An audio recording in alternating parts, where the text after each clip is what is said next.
اس ایمان کو تقویت پہنچانے اور اللہ سے جڑنے کے لیے نماز ہے کہ نماز پہلی امتوں کو 2 نماز ہیں، ہمیں 5. پہلی امتوں کی مسجد کوئی نہیں، ہماری مسجد. پہلی امتوں کی اذان کوئی نہیں، ہمیں اذان ملی. اور اذان اتنا بڑا عمل بنا دیا میرے نبی نے کہ آپ نے فرمایا کہ اذان دینے والا قیامت کے دن سب سے اونچے مقام پر کھڑا ہوگا. حضرت علی فرمایا کرتے تھے کاش میں اللہ کے نبی سے حسن حسین کے لیے مسجد نبوی کی اذان مانگ لیتا. یہ حضرت علی فرمایا کرتے تھے. اور جنگ قادسیہ میں مؤذن زخمی ہو گیا تو اذان دینے کے شوق میں سردار آپس میں الجھ گئے، کہتا میں دوں گا، کہتا میں دوں گا. پھر قرہ اندازی ہوئی جس کا نام نکلا اس نے اذان دی. حضرت عمر فرمایا کرتے تھے اگر میں امیر المومنین نہ ہوتا، اگر میں خلیفہ وقت نہ ہوتا تو میں مسجد نبوی کا مؤذن بننا پسند کرتا. کسی کو اذان نہیں ملی، ہمیں اذان. پہلا مؤذن بلال بنا. پہلے مؤذن اللہ نے بلال کو یہ عزت عطا فرمائی. دنیا میں یہ ہے اور آخرت میں یہ ہے کہ میرے نبی نے فرمایا کہ جب جنت میں جانے کا وقت آئے گا نا تو جنت کی میرے لیے سواری لائی جائے گی. میں اس سواری پہ بیٹھوں گا تو اس کی جو وہ رسی ہوگی نا وہ ایسے نیچے گر جائے گی، یہ نیچے گرے گی. اس رسی کے یعنی اس کی جو لگام ہوتی ہے نا وہ نیچے گرنے کا مطلب ہے یہ ایسے نیچے گر گئی. اب نیچے گرنے کا مطلب ہے کہ اس کی ڈرائیونگ میرے نبی نے نہیں کرنی. کوئی آنے والا ہے، کوئی ڈرائیور آنے والا ہے جو رسی پکڑ کے چلے گا، کوئی کوچبان آنے والا ہے جو اس کو پکڑ کے چلے گا. رسی کا گرنا ایک انڈیکیشن ہے کہ کوئی نصیب والا اب آئے گا.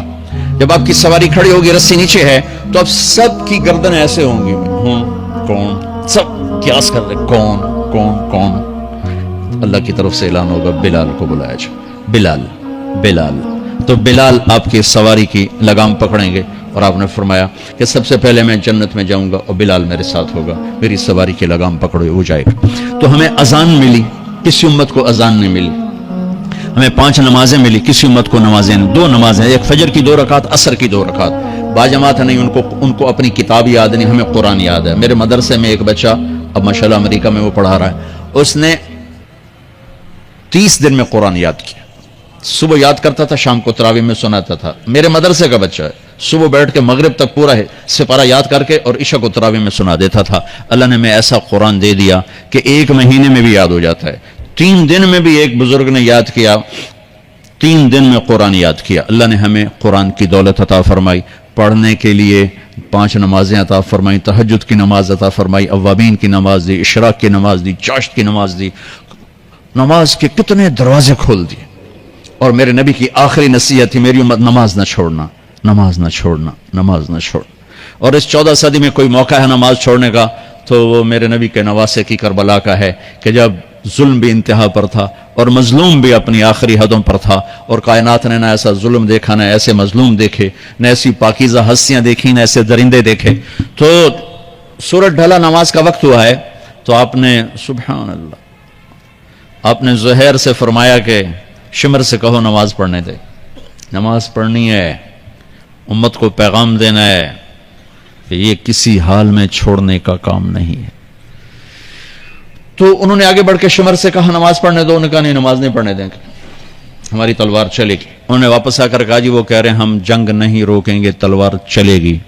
تو پھر یہ نہیں فرمایا اچھا چلو ٹھیک سر دیو، فرمایا اچھا آدھے نماز پڑھو آدھے جنگ کرو. آدھوں نے نماز پڑھی، آدھوں نے جنگ کی. پھر انہوں نے جنگ کی اور پہلوں نے نماز پڑھی. اور عصر سے پہلے سب کے سر کٹ کے نیزوں پہ چڑھ گئے. یہ وہ ہستیاں ہیں جن کو میرے نبی نے کہا میری آنکھوں کی ٹھنڈک حسن حسین، میرے جگر کے ٹکڑے، میرے جنت کے پھول. پتہ نہیں کیا کیا تشبیہات دی ہیں میرے نبی نے. اور جنت کے نوجوانوں کے سردار حسن اور حسین. اور پھر نماز نہیں چھوڑی. ان کو جنت کی بشارت و ماں کے دودھ پیتے مل گئی تھی، کربلا کی وجہ سے نہیں ملی سرداری ان کو.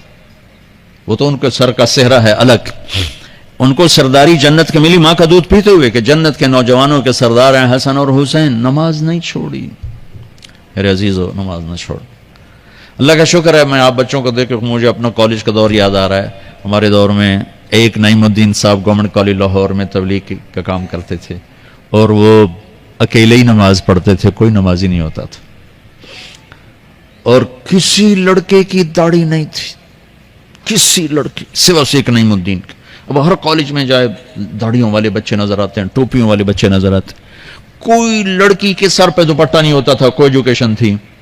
اب لمز جیسی یونیورسٹی میں بھی لڑکیاں پورے برقعے میں ہوتی ہیں، حجاب میں ہوتی ہیں، نقاب میں ہوتی ہیں. جہاں برائی کا گراف اوپر گیا تو نیکی کا بھی اوپر گیا. جہاں برائی کا لیول اگر بڑھا ہے تو نیکی کا لیول بھی بڑا ہے. اتنا بڑا میری نسل کا مجمع اللہ کی بات سن رہا ہے، یہ اس دور میں کوئی تصور نہیں کر سکتا تھا.